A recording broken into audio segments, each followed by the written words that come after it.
మొంతా తుపానుతో జరిగిన నష్టాన్ని అంచనా వేసి వెంటనే నివేదిక సమర్పించాలని కలెక్టర్లను సీఎస్ రామకృష్ణారావు ఆదేశించారు. మొంతా తుపాను ప్రభావిత జిల్లాల కలెక్టర్లతో సీఎస్ టెలికాన్ఫరెన్స్ నిర్వహించారు. సుమారు 24 జిల్లాలు మొంతా తుపానుకు ప్రభావితమయ్యాయి. సీఎస్ తెలిపారు. జిల్లాల్లో జరిగిన పంట నష్టంపై వివరాలు పంపాలన్నారు. అలాగే రహదారులు, నీటి వనరులు, పశువులు, ప్రాణ నష్టం సహా ఇతర ప్రాథమిక వివరాలను వెంటనే ప్రభుత్వానికి సమర్పించాలని ఆదేశించారు. ఇటీవల ఆకస్మికంగా 25 నుంచి 30 సెంటీమీటర్ల వర్షపాతం కురుస్తున్నందున అత్యవసర సమయంలో చేపట్టాల్సిన చర్యలపై జిల్లాల వారీగా ముందస్తు ప్రణాళికలను రూపొందించుకోవాలని సీఎస్ సూచించారు. దెబ్బతిన్న రహదారులు, విద్యుత్ లైన్లు, నీటి వనరులకు తాత్కాలిక పునరుద్దరణ పనులు జరుగుతున్నాయని కలెక్టర్లు తెలిపారు.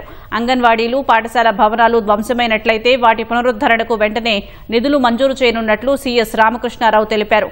తరచుగా ముంపునకు గురయ్యే ప్రాంతాలను గుర్తించి శాశ్వత పరిష్కారం కోసం అవసరమైన ప్రతిపాదనలు ప్రభుత్వానికి పంపాలని ఆదేశించారు.